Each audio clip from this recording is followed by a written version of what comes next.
Okay, happy equinox.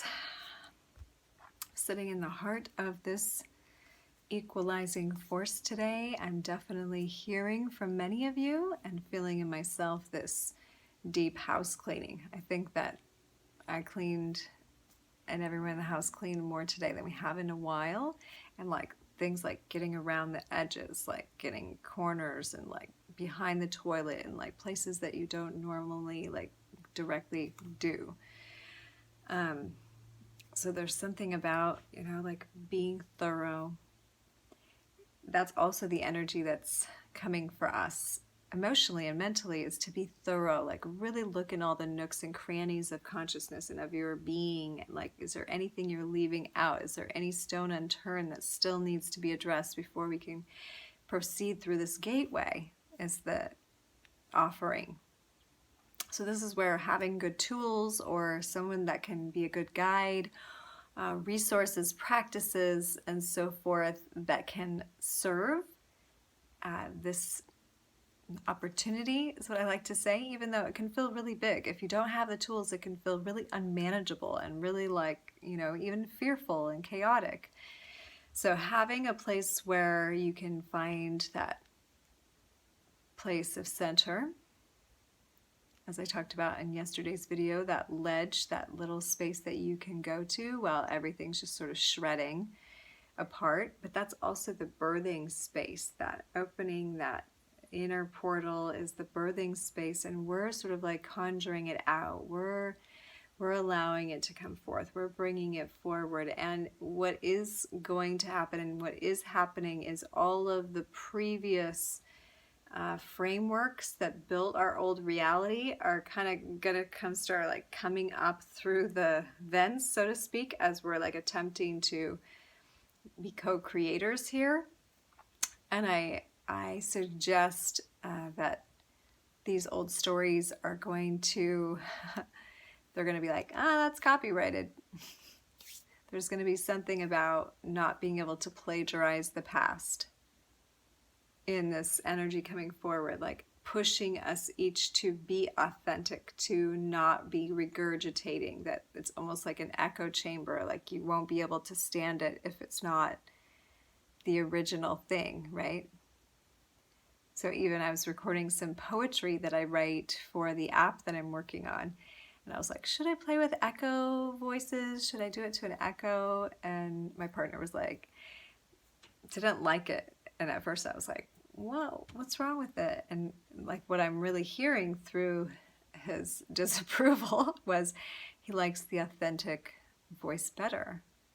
And I was like, oh yeah, but it's kind of fun and it's different. And it's like, yeah, but it's been done. Like there's something about it that had already been done, and it wasn't like the pure crisp thing. And so I'm gonna have to like play around with that a little bit because I kind of liked it. And there's a way to, authentically remake something. There's a way to kind of get around this thing too and be able to bring our own artistic nuances and things that we have learned. We're not trashing the whole system, but we are like not allowed to replicate it exactly. Like there is a point where universe is saying, in order to like phase into this new reality, it's like when you phase out of dimension, it's like you can't see. Like literally when I go into the light with my hand here, it's like it phases out into another dimension. It's a dimension of higher light. So you can't see it. But when I bring it back, here it is. It's kind of funny. How very funny.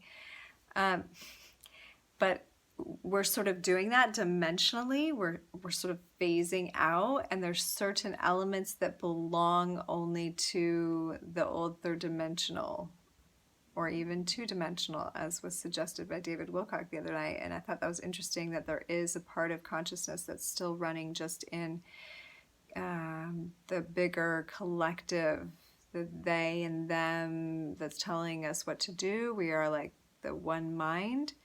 And there's a lower octave of that, and there's a higher octave of that. There's the obedience, servitude. That tribalism also, like there's some benefits to that reality, but then without consciousness as part of it, it's just like the drone mind in a way, just doing what you're told to maintain this semblance of oneness. But the higher octave of that is where we're going and where we're being asked to express from, which is our uniqueness, our diversity working together in wholeness. So honoring all the parts, not discounting one another's authenticity, but also with the interest of the wholeness in mind. So we're going to bring some elements from that previous reality, but some of that can't phase, right?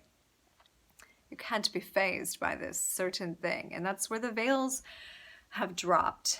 And like certain things can't phase us, literally. Like if you are awake and you see that we're in a different dimension, some stuff just doesn't fly. Like it looks like a cartoon here right now.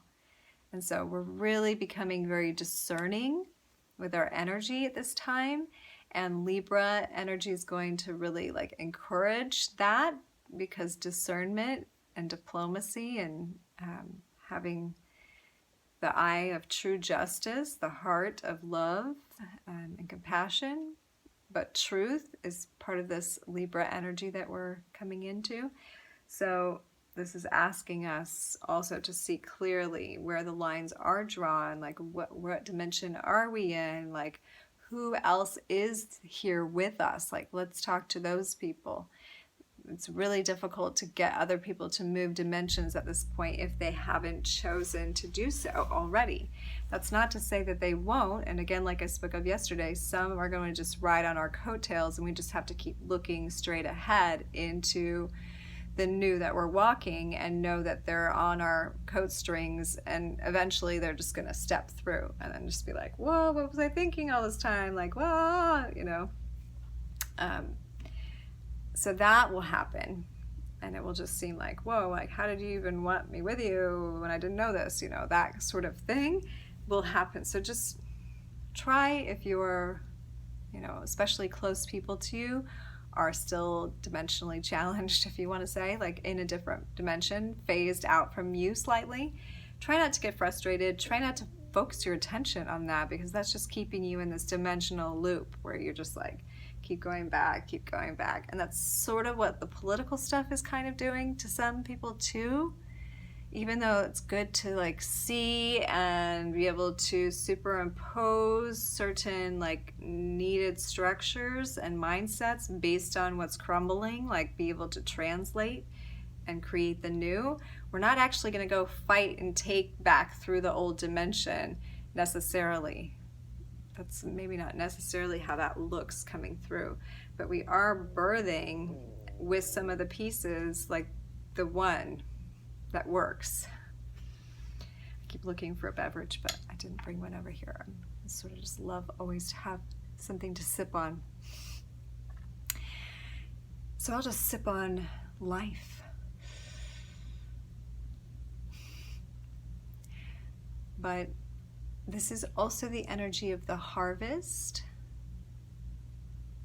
And I wrote a post about this the other day. Like, it's really like recognizing we're in this karmic return.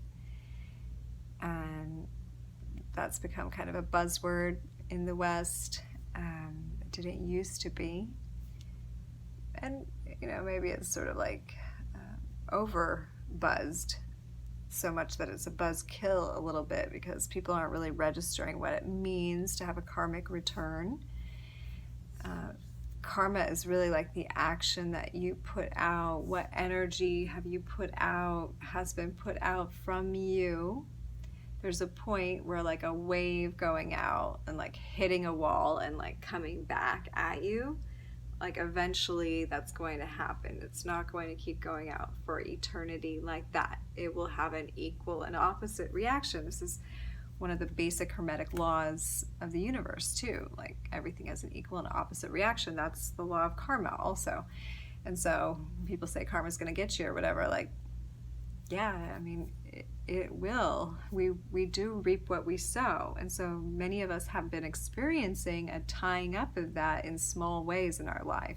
And maybe you've been asking yourself, oh my gosh, why is this happening to me? Why are they doing this? And if we will take a moment to look in our past, we might be able to note, oh, I made someone else feel like this before. maybe when you were younger, maybe long ago. But it's echo and reverberance is probably there because that tide is coming back. It's coming back and it's washing through, and you can resist it all you want to, but it's really impossible. Like the resistance is futile kind of thing. Like it's just going to be. And so this is where a lot of people can be saying, hey, like trust the process, or it's a movie, or it's a show, or eat your popcorn, or any of this. That's not necessarily about doing nothing. Like that's about recognizing the universe is already doing it. Like we are actors, yes. So we have our roles. If we follow our intuitive nudges, we will be able to link up with the synchronicities, but also life is going to put things in our way and put things before us that's going to be ours to do, what we need to do. We kind of can't avoid it. Like it's going to come one way or another. And this is from lifetimes and like eras of our energy going out and then coming back, going out and coming back, going out and coming back. And some are bigger cycles and some are smaller. I tell my kids there's instant karma, if I'm like, pick up your room, and they're like, no, and then they run into the door. I'm like, well, that's instant karma, you immediately like screech back no, and then life's like, bink. There's a lot of these moments where we just get like instant feedback, like, oh, that wasn't a good idea. Like you think bad thought and then you stub your toe, you're like, ah. But some cycles are longer, like some ripples are closer together and some are farther apart. So some actions are cumulative and they take some time to go out and come back. Well, the really big ones, the really like bad ones, if you want to call them that, like things that affect huge amounts of people in a detrimental way, that's like a tsunami. That's like a huge wave. And we're hearing of the possibility of this in the physical because the earth does let us know what's going on energetically. And if you watched David Wilcock the other day, he was talking about we should see some earthquake and volcanic activity because humanity's emotions show in the earth signs. And I also concur with that and that is happening in the Canary Islands. There's a volcanic eruption going on, and they're fearing in the East Coast of the United States the tsunami idea, and whether or not that happens, and we bless everyone to be safe and not have to experience great loss in that way, or like that can be a very scary event if that happens. But even the word of it going around in consciousness is a subconscious code, a resonant field where yes, some big energies have happened and are returning. So we can know by decoding the signs, if you will, that there is giant karmic return.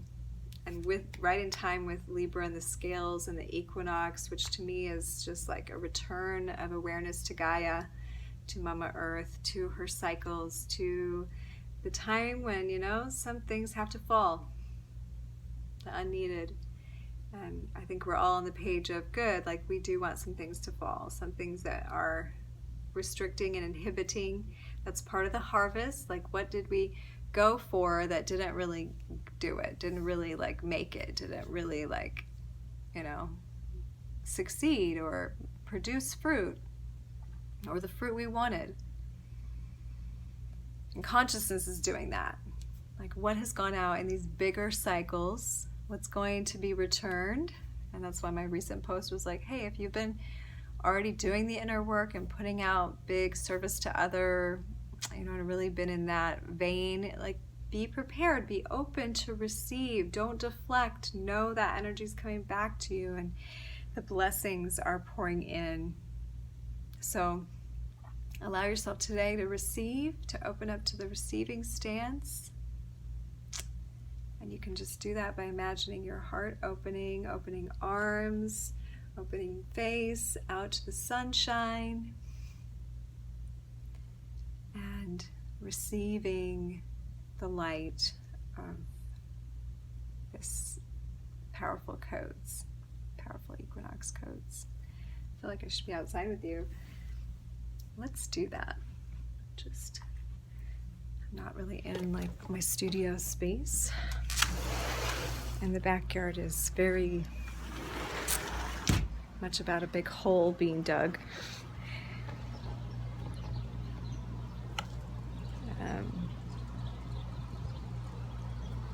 Got our little labyrinth over here.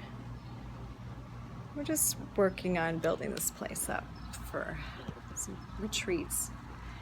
But the sun is definitely here bringing codes. So get out in it. Drink that energy in. Receive.